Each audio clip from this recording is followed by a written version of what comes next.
Geordie's Mermaid.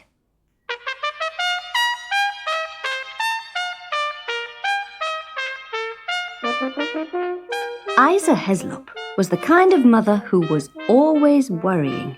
She worried about her son, Geordie, because his eyes were light and misty, like something underwater. She worried because his hair was damp-looking and limp. And she worried, too, about Geordie's father, Fred, who never made much money for them to live on. But the time she worried most of all was when Fred came home from salmon poaching, not with a salmon, but a mermaid. Just think of it, a little girl mermaid, silky pale hair and a twist of a tail that shimmered like mother of pearl. Fred fetched her out of the sack and set her proudly on the red tablecloth. "And what do you think of that?" he said. "Isn't she just champion now?" Isa, who was worrying about her best tablecloth getting wet, and the terrible bad luck of bringing a mermaid into the house, just wrung her hands. "But how did you come by her, Fred?" "That's just what I'm trying to tell you. Come up the river from the sea she did, just like the salmon do this time of the year. I brought her for Geordie. He can have her for a pet." Hearing this, the little mermaid burst into tears. "But I don't want to be a pet," she wailed. "I want to go to the circus." Fred and Isa exchanged horrified glances. "She doesn't want to be a pet," echoed Fred. "She wants to go to the circus," stammered Isa. I came up the river purposely," wept the little mermaid. Well, what with the mermaid's cries and Fred and Isa's raised voices, it was not long before Geordie himself got out of bed to see what all the fuss was about.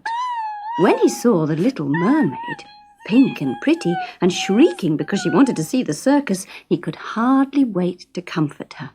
For as it happened, there was nothing in the world Geordie wanted more than to see the circus.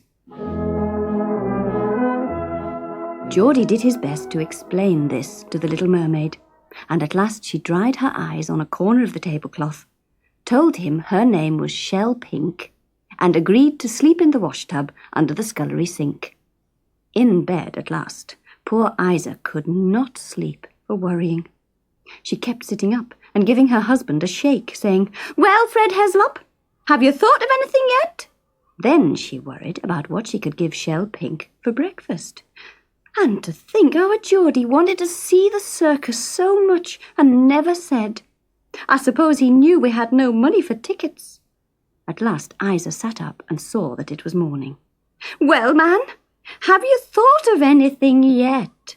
This time she got the shock of her life because Fred just said sleepily, "Yes, Hinny, our troubles are over."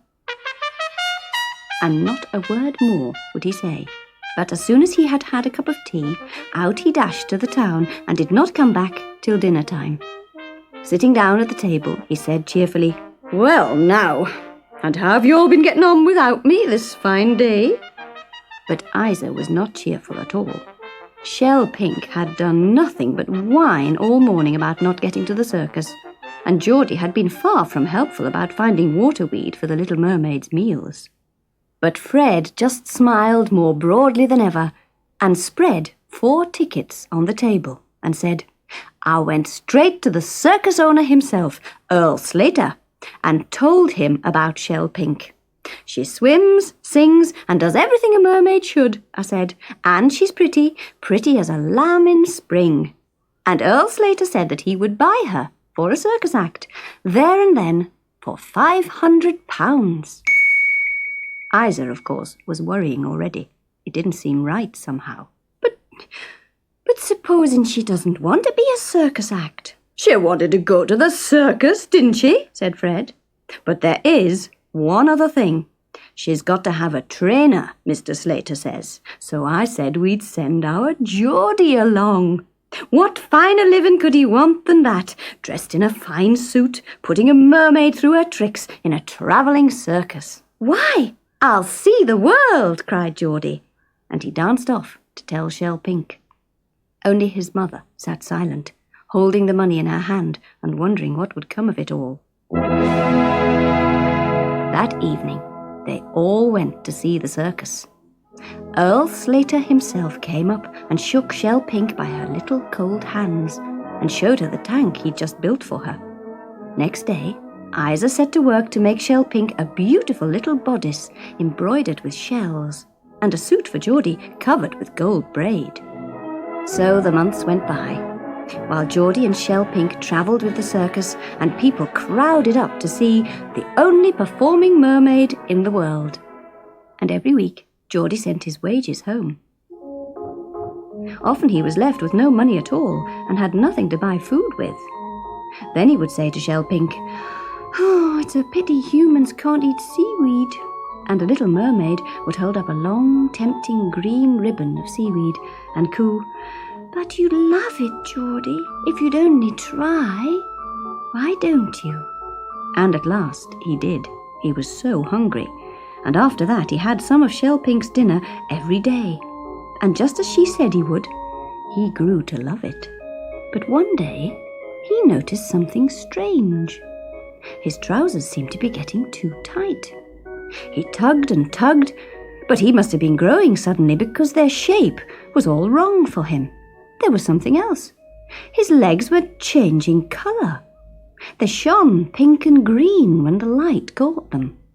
Geordie had always loved water, but now he spent more time in the tank with Shell Pink than ever, and they played and sported among the bubbles. At last, when two pointed tail pieces peeped out of his trouser legs instead of feet, he knew that he did not want to be a mermaid trainer any more. He wanted the sea, the big, heaving ocean where the mer people like the seals and porpoises could swim on forever. "Shell Pink," he said, "I'm tired of this little tank and the circus and everything. Let's go down to the sea."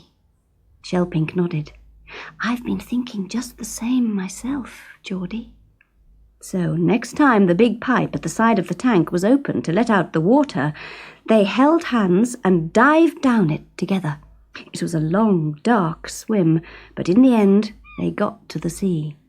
It was broad and grey, and as full of adventure as Geordie had dreamed.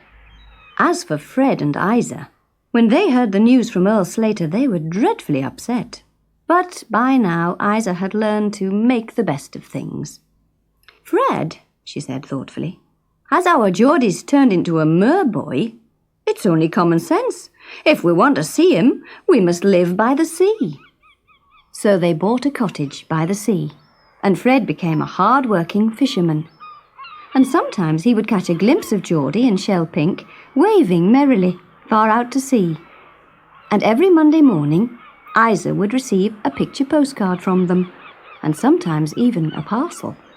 So she knew that they were safe, and she never worried about anything ever again.